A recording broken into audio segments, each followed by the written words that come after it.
Hi, my name is Anna Cross, and I'm a life science teacher in Northeast Los Angeles.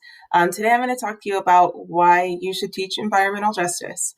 I think one of the biggest questions that we might ask ourselves as educators when we're asked to think outside the box is why. So, why teach environmental justice? And the primary answer that I have for you is to empower your students with information.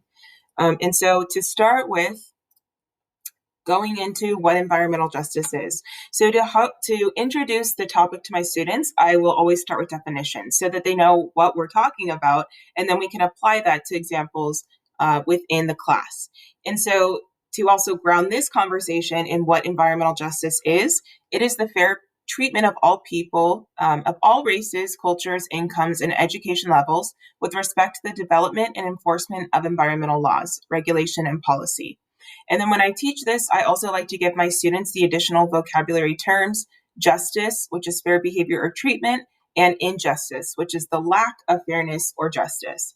And so through environmental justice efforts, we're trying to point out or fix injustices, especially looking at injustices that are disproportionately affecting communities of color. And if you're teaching in Northeast Los Angeles, then you are probably teaching within a community of color. So being aware of this is essential information for not just you as an educator, but also you as a student. To kind of add an additional layer to this, when I teach environmental justice, I also teach what environmental racism is. So being very explicit in the terms and definitions that we're using so that students understand how to apply those when we're looking at scientific data. So understanding that environmental racism is the disproportionate impact of environmental hazards on people of color.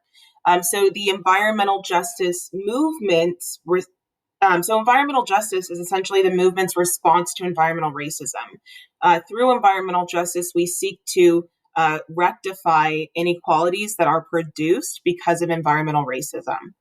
And to help my ninth grade students understand this, so I teach 11th grade environmental science, and I also teach ninth grade biology.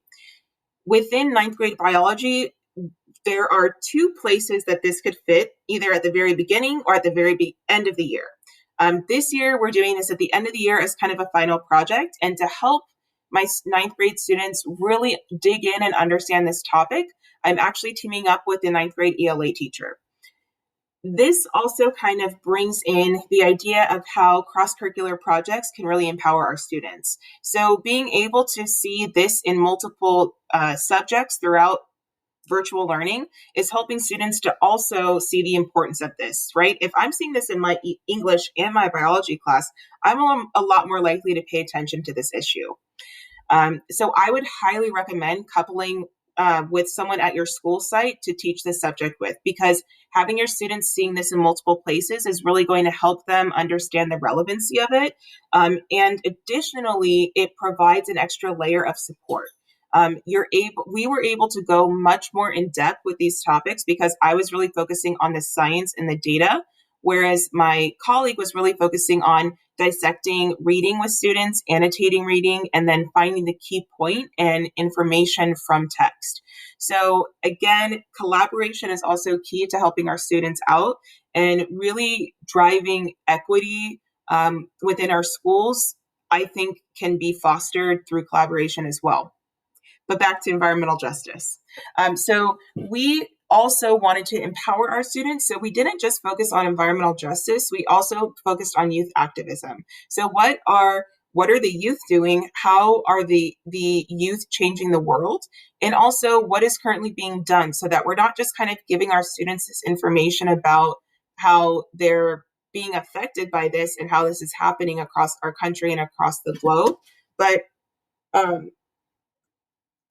empowering students with information that there are movements happening to try to rectify this issue. And so I also highly recommend using guiding questions as a way to kind of center your lessons. And so some of the essential questions that we had for the unit was, what is environmental justice? How is pollution related to inequality?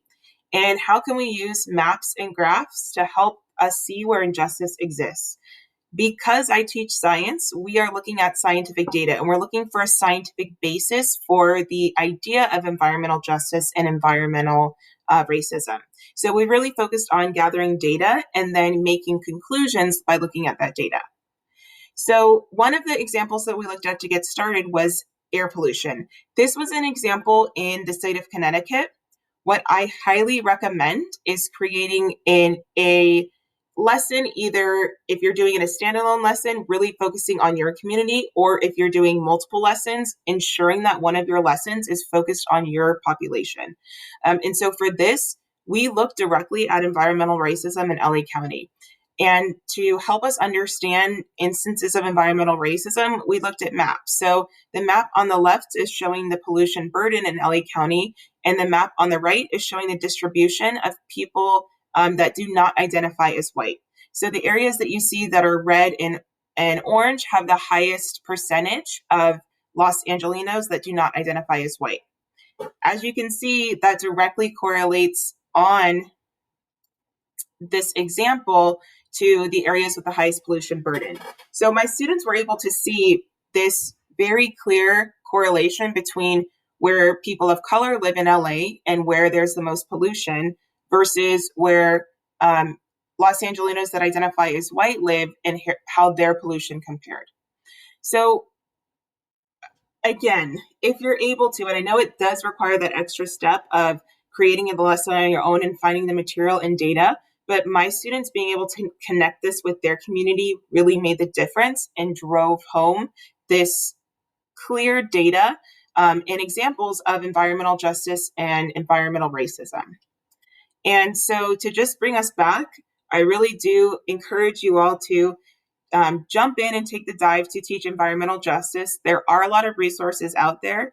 And again, I highly recommend coupling it with something that is going to also empower students so that they don't feel that they're burdened with this information, but they feel that they are empowered with the information so that they're able to create change in their communities and other communities.